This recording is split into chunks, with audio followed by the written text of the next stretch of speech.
Hi, my name is Jennifer Gibbons, and I want to talk to you a little bit today about how to maximize your time on social media. So, the first, let me make the disclaimer that I am by no means a social media marketing expert. I have taken lots of courses and watched lots of things, read lots of things to try to educate myself. Probably the first thing I noticed is that I had done it very incorrectly, or let's just say not the most effective use of my social media time, that's for sure. But, I feel like we are always on a path to learning and growing and figuring out new ways to really make your business grow in 2017 with the use of social media and the internet. So I'm only going to share some tips that I've picked up recently regarding Instagram, Facebook, and LinkedIn. And if you think about what social media, the platform, kind of how it's moved and how it used to be totally for social, right? Like you were only putting pictures of yourself or your children or whatever. And we've just because of the way the economy has shifted into a more e-commerce society away from storefronts, marketing has shifted as well. So you don't really want to be left behind or using methods that are going to make your post seen by less people. So the first thing I'm going to talk about is Instagram. If you don't have an Instagram account, get one. That's step one. Number two, change your name on your Instagram so that it's something that people would search for. For example, if you're in something to do with sports, right? You don't want to just make it your name because if someone's most likely not going to search your actual name, but maybe more of a category or a play on words in a category so that when they search a word, you may actually show up in their search. Second to that is adding descriptors to your profile and using emojis to do that. You don't get a lot of characters when you're editing your profile on Instagram. So either a listed thing or mine is like words with emoji and then like ... or a dash in between each one, whatever.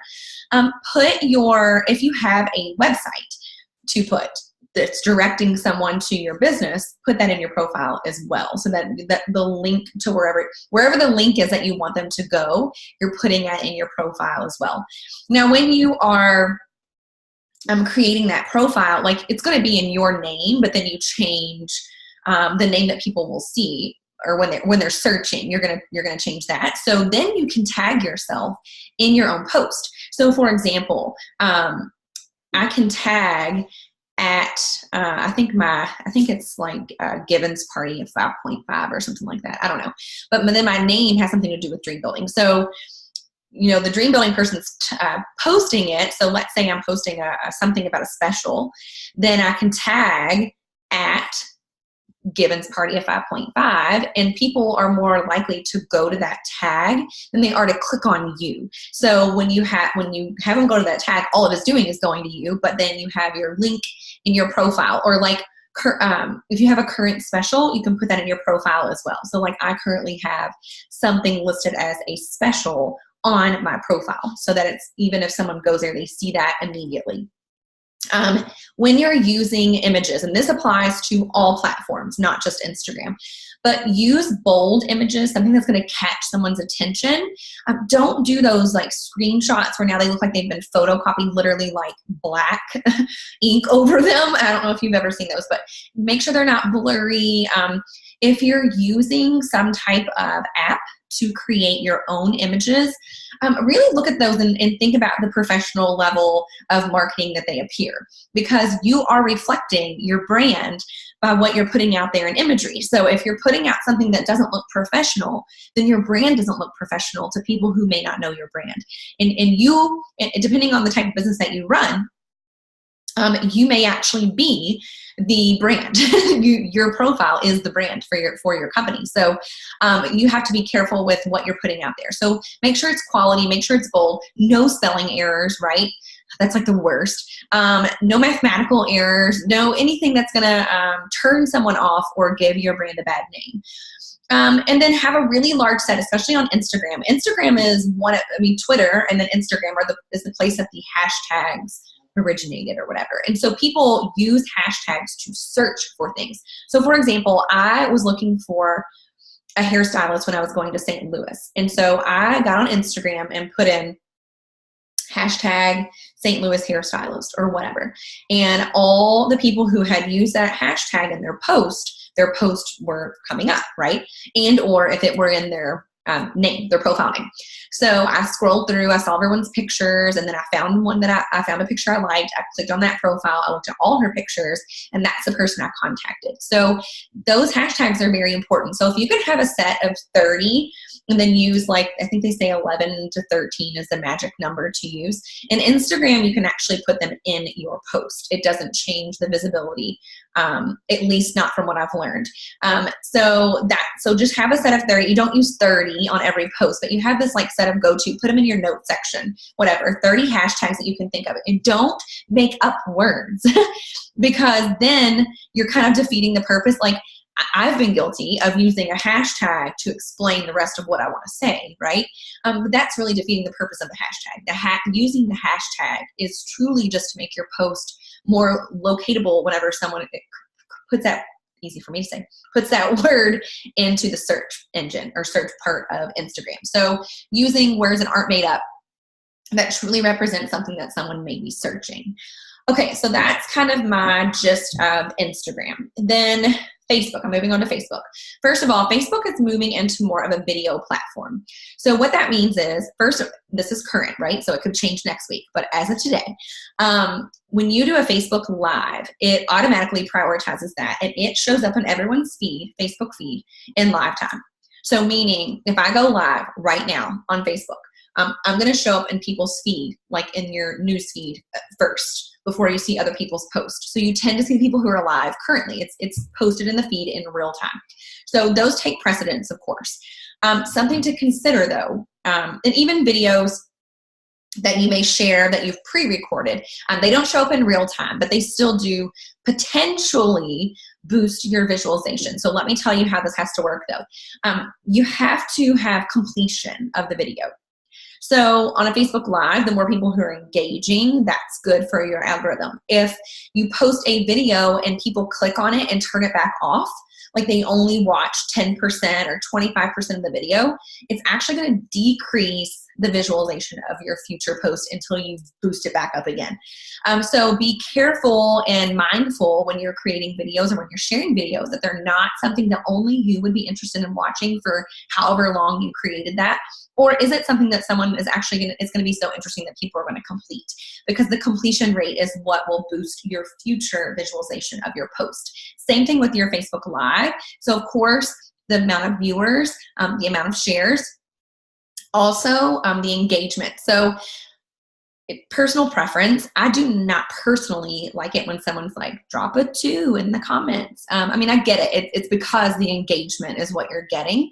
I think it just works better if you're more natural and literally ask questions, or, say how many people have done XYZ, say yes or whatever, just to have them put, an emoji maybe, but just being mindful that for people who are not used to this type of marketing and or it's just something that they're not used to seeing, you don't want them to think it's some super cheesy thing. You still want to be like real and legit to who you are. So personal preference. The point is get them to engage. So don't just talk at them, right? You want to interact with your audience even though you can't see them. However, you can see their comments if you swipe to the left. So Facebook Live is huge, but then you got to consider the other aspects of that as well. So less is more in terms of Facebook. So they say that you should post no more than 3 times a day on Facebook to boost the visualization of your post. Truly, the engagement in your post is what will boost the visibility of future posts. So here's how I personally work that. I realize that my business post, anything regarding my business, is not as engaging because it's more of an ad, right? It just is. It's a commercial, essentially. So I don't get a ton of engagement from that. However, if I put up something personal or anything, even an article that I share, whatever, and I get a lot of engagement in that, that is triggering my mind to say, boom, next one coming is a business post, because it already, with all the engagement that happened on the personal post, Now my business post is going to be more visual since it's my next post following that. Does that make sense? So I know you can answer me, but so the engagement portion a lot of times isn't on my actual business post. I try to boost engagement in my regular post. And then when my business post follows that, more people are going to see it because I boosted myself in the algorithm of visualization by creating a post that people engaged with. If you think about in an article I read, they used the analogy of Pac-Man and like how Pac-Man's going around every corner looking for a ghost, right? So that's kind of what your audience is at this moment, because people have moved into this realm of using social media or different outlets on the internet. I mean, my gosh, everywhere you go, there's now an ad, right, online. And so it's like, ooh, another shady marketer. That's kind of like the outlook that people have right now. And so you only have a millisecond of time to really capture their attention. So in that, really you should be less wordy. And so the recommendation is like 5 lines and no more. And then be really mindful of what's in your image. So if there are words in your image that are self-descriptive of what you're trying to say, don't repeat it in your words because now you're wasting 5 lines, right? So utilize whatever is being said in your imagery, and then kind of enhance it with your wording and try to keep it at 5 lines. They say something about listicle instead of an article, where you're kind of listing out things and or spacing things. Using emojis is supposed to be helpful, but you shouldn't overuse them. So using them sparingly here and there throughout your post also helps typically with engagement. People tend to spend much more time, like way more time, on posts that have an image connected. So like, for example, even if I just have something to say and I don't really have a picture to go with it, then I will post a Bitmoji of myself saying something, whatever my Bitmoji says, awesome, whatever. Because then that's an image that goes along with my wording, which means that people will statistically spend more time or stop and actually read what I have to say in there as well. So in the 5 lines that you're using, right, as a guide, clearly if you go 6, it's not like, well, that's it, that post is over. But it's just a guideline to follow. So in those 5 lines, you're really trying to move someone to something. So grab their attention, use a great statistic, use something shocking, use something they're not thinking that they're going to see. Trying to basically grab their attention or intrigue them, pique their interest in some way so that they're willing to look at another post that you post later. And it kind of leads into some things. You can tell a story. So short story, right? Maybe tell part of the story in the picture and then the other part in your wording. Because truly, your stories are what sell. That's just the truth. And so a story in a picture or a story in words, as long as you're limiting the words. And I mean, I'm not saying that if you have a long post every now and again that people aren't going to see it. That's not what I mean at all. But maybe if you're going to do that, do it after you've had one with lots of engagement so that more people will see it, because statistically people won't actually see it and or stop to read it and then they won't engage if you have that. You can have some kind of call to action at the end, where you're asking them to do something in the comments, or even like something in the comments so that you're posting something in the comments and hopefully they're liking it, which then is going to show as engagement in your post as well. Be careful with the wording that you use in there. So it's recommended that you don't actually say your company name in the post, because you're just supposed to be generating interest. If you put the company name in the post, people, if they don't know what it is, they're more intrigued to go Google or find whatever is out there, whatever someone's paid to pop up first. I mean, we all know how that works, right? But the average person doesn't. And so not putting your company name in there is creating a bigger sense of mystery or piquing better interest, because they may ask you more questions because they're not real sure what it is themselves. Also, in your post, don't put selling words. Like, don't put things like buy one, get one free, sale. Those words actually will automatically decrease your visibility on your feed, because what Facebook looks at is who are you and what are you putting out there. And so if you're putting, those are tagged words that are going to automatically make your post seem like it's solicitation, and then they won't be as visible to people as posts that don't include those words. The other thing is not to include a website in your actual post. So if you want to direct someone to a website, put it in your comment, not in your post. Because when it's in your post, again, it's going to be one of those red flags that this is possibly solicitation. And then it won't be seen by your in people's news feeds as well. Don't use automated posts. Use them if you want. I don't mean to say it like that, but they're not as visible automatically. Facebook wants to be Facebook. They don't want to share something from another platform or have another platform post for you on your behalf, because now that's actually another company is getting business versus you directly going to Facebook and making a post. So if you want things to post to multiple sites, I think I've even probably told people to use, I know I have, to use the sites that will automatically post your posts for you because they're all set up and pre-made. Well, you can. Just know that you're not going to get the same visibility as if it were organically posted through the Facebook platform. So, if there's something that you're going to post on Instagram and you just love it and you really want to share it on Facebook, copy it, like literally copy the text, go to Facebook, paste it, but then on Facebook, hashtags should go in the comments. And part of that is Facebook really wasn't a platform designed for the hashtag. That wasn't really where it came from. And so it, again, looks a little more like it's just something that will decrease visibility for you. But when you're putting in the comments, people can still search. So Facebook is not the platform where people actually search by hashtags generally. That's just not what it is. But you can now search by words and posts will show up the same way that it will like on Instagram. So put the hashtags in your comments. That will still connect it to your post, which means it will still show up if someone actually searches that word, or it could show up. Speaking of copy and paste, don't copy and paste someone else's stuff. If you really like what someone says, they really do say to do or model what successful people do. Don't copy it.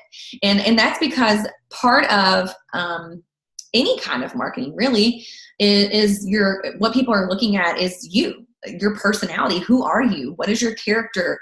What do you think's funny? What do you like in life? People connect to you personally. That is what makes people want to buy things from you. That's what makes people trust you. That's what makes people want to do business with you. Not because you copied and pasted something that I said or someone else that you saw liked and said. It needs to sound authentic to yourself. You just have to. You have to create something where people are creating a connection to your personality and your character traits, not just ads and fancy words that someone else said. So with that said, if you really, really like something that someone posted and you're like, oh my gosh, there's no way I could say that better, copy and paste it somewhere like in your notes section and then redo it, reconfigure it, say things in a different way, use different emojis, use a different image.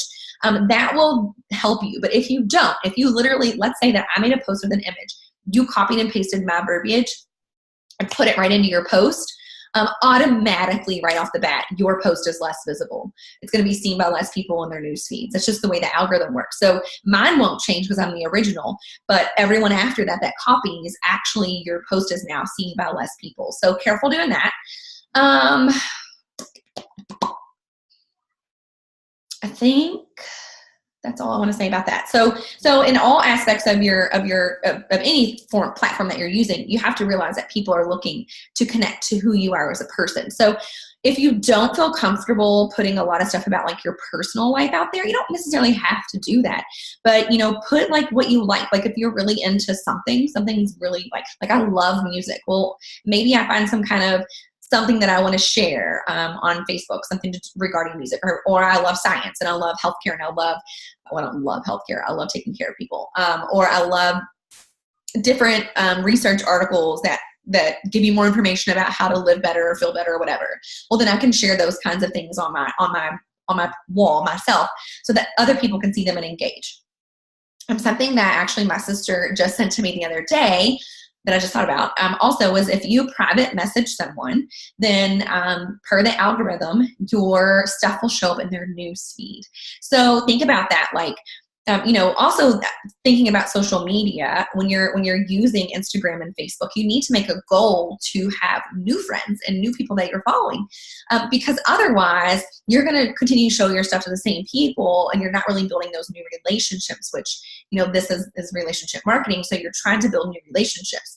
And so one of the ways to do that is through, happy birthdays and stuff. Well, doing it through Facebook Messenger not only creates dialogue and helps build relationships, but it also means that your stuff will show up in their newsfeed much more prominently than it would had you not private message them as well.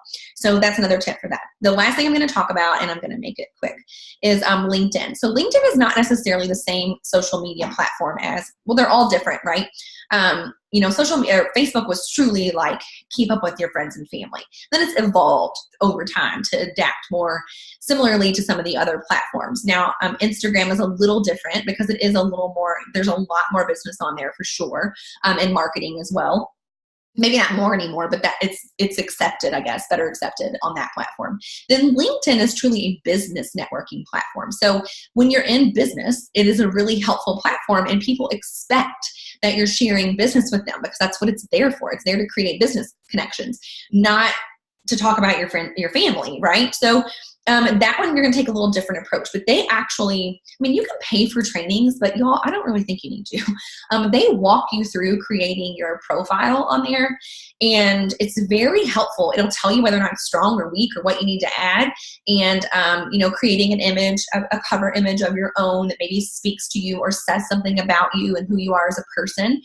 Being sure that in your profile, you're not just representing your company, but that you're representing who you are all the way up until now in your life. So for example, mine still says, MSN behind my name, because that is part of my identity of who I am and who I've been along my business journey.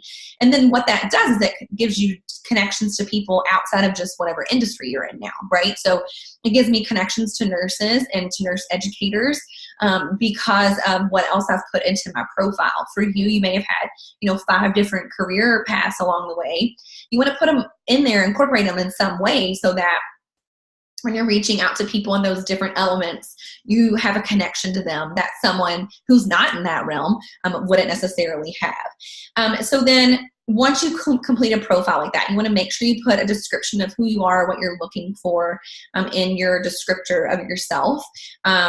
Making sure that it's pretty true to who you are also, because that's pretty much most of what they get about who you are. So be really, really clear in that about what your intentions are for yourself and for other people professionally. I also put a call to action pretty much in the last sentence of mine, where I direct people to either my email or message, or I forgot what else in mine, if they're interested in learning more.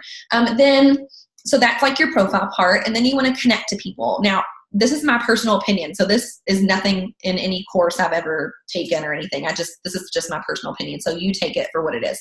But I personally don't like to connect to people in my actual business, because when I do that, now all of my connections are their second connections. And so how do I differentiate? When I'm looking for second connections, I don't want to take potential people from other members of our team. So I choose to only connect to people outside of my actual company, so that I'm outside of basically, I connect to teachers, to nurses, and then to their second connections, who then become my first. Now I have new second connections who can become my first.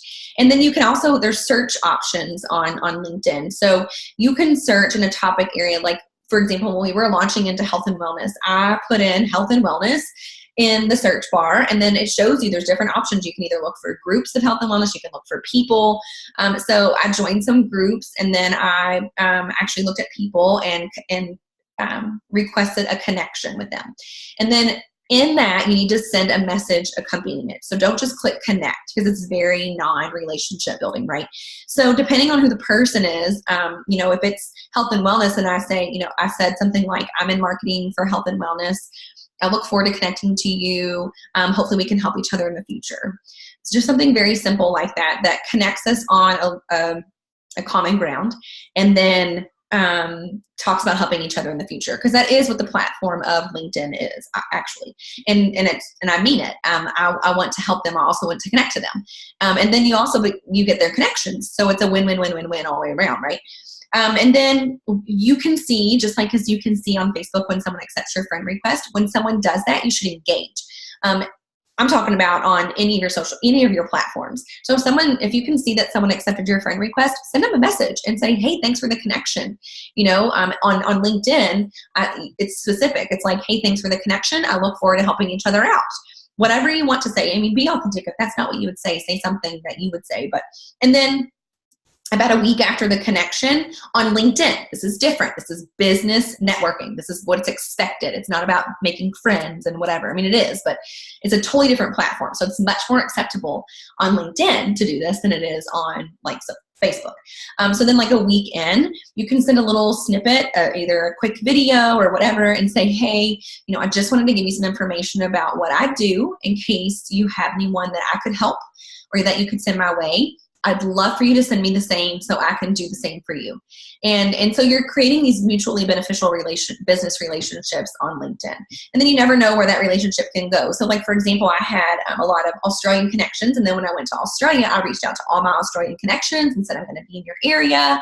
I'd love to meet you for coffee, whatever. So it's a different way of networking and reaching thousands and thousands and thousands of people that you would have never known otherwise, just by creating secondary connections. So anyways, that was kind of an overview of just 3 types of social media, not using a business page. Those are all regarding personal pages of things, not an actual business one, and ways to increase your visibility, maximize your marketing, and maximize the time that you spend on social media. One last tip, because I just thought about it and I don't want to let it go, is if you find yourself scrolling through Facebook a lot and actually, engaging mostly in people that are in your same business and in your company's post, that's not super helpful to your business. I'm not saying don't do it. Do it for some people, whatever, but that's all you're seeing. That's all who's seeing your stuff also.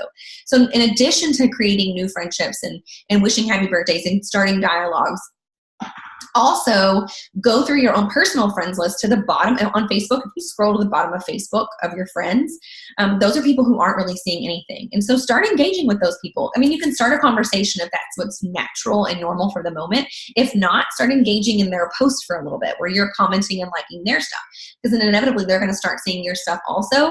Then when you message them, it's not like you never liked or commented on anything and now all of a sudden you're telling them how cute their kids are, because then it just seems weird. They're like, you've never even liked a single thing of mine, and now all of a sudden you're telling me how cute my kids are. So, don't be shady, be you, be authentic, be compassionate, and really go about things with good intention. Be true to who you are so that your intention comes out in what you're saying and what you're posting on social media, so that you will attract more people to yourself and to your circle.